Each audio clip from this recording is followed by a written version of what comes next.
guys, this book is so exciting.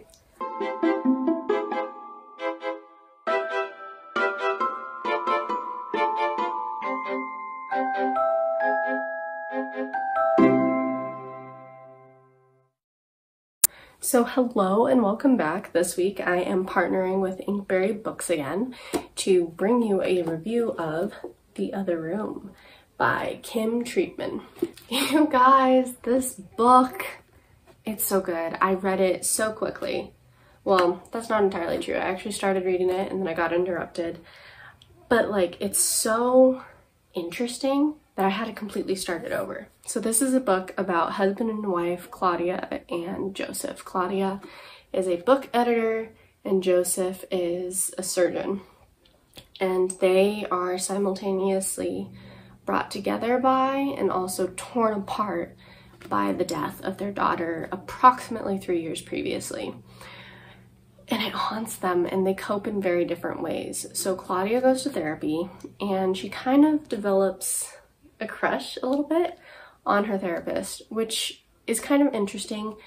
And despite this being a very character-driven book, I would have been interested to dig into that a little bit more deeply. Joseph, meanwhile, starts an affair with, I mean, normally I would say an assistant, but I don't know if that's quite the right term. Like, I don't think she's a nurse, but I'm not 100% sure, like, what her role in the hospital is. But anyway, that doesn't exactly help him cope. It's almost just like putting a band-aid on his grief. Because, and this is something that I found really, really interesting, is that he still deeply loves Claudia and he still wants her love and affection, but he's just not getting it. And that's just largely because Claudia just feels like she can't love again. So, the book takes place mostly in 97, but there are also some journal entries that are used to tell some of the story, and those take place in 2000. And it's pretty clear that it's Claudia's journals from the get-go. And I think this was a really interesting artistic choice because it kind of gave reflection on the events both around her death, Lily's death, excuse me, and also just kind of in the aftermath and this major turning point that you don't immediately realize is a turning point until later on in the book, which I think is also just a really interesting way to keep readers engaged. Like, Treatman just did a really excellent job of sprinkling details throughout and setting up like later events that you're just engaged the whole time. You want to know, how did Lily die? Because it says that it's an accident pretty early on. And it's interesting because at one point you're just like, oh, it was an accident. Like, it's a really unfortunate one, but not that big of a deal. And then someone accuses someone else and they're like, you killed her, like, it's all your fault. And then you're like, oh damn, it is. And then you just get more information and more information that as strongly as you believe that initial accusation, you're like, maybe they didn't have the whole truth and maybe they made themselves think that. So it's like, it's such, I don't quite want to call it a psychological thriller because I don't think it's quite that, but there are definitely elements of that genre within this book, which I thought was really interesting and made it for a great read. Something else that I thought was interesting, I feel like I always focus on the characters, and I think for me that's just because I really like character-driven stories, especially ones with a lot of character development and character growth.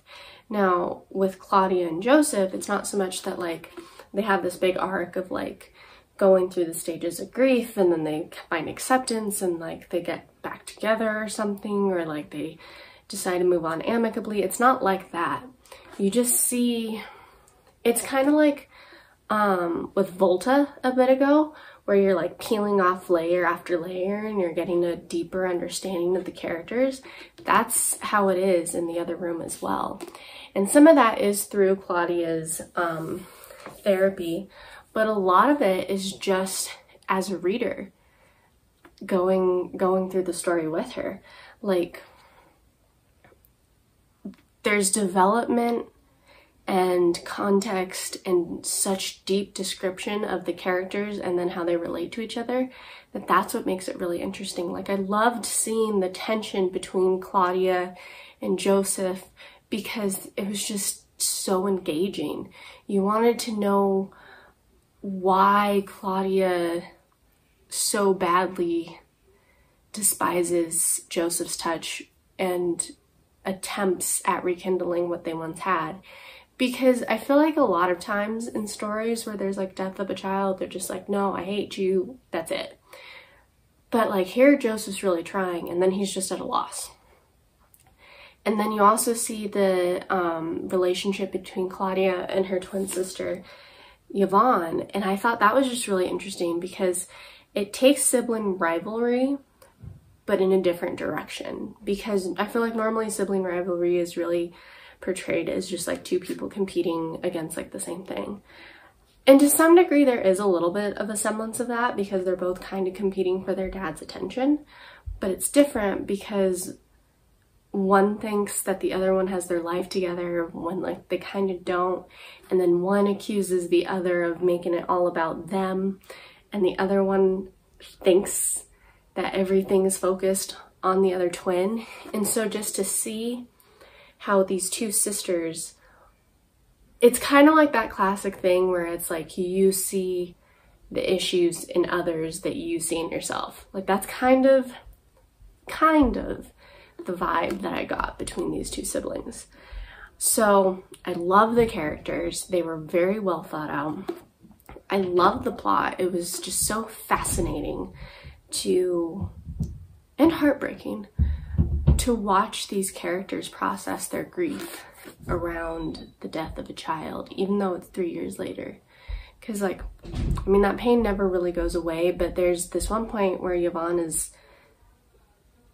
kind of really being mean, to be honest. She's lashing out at Claudia, saying like, you always make it all about you. Like you could have tried for another baby. Like you could have gotten divorced. You could have done so many things, and yet you're just like going through the motions of life and dragging everyone down with you. Which I also think is just a really interesting concept, observation for a character to make. So I just loved the amount of detail and thought that went into this book.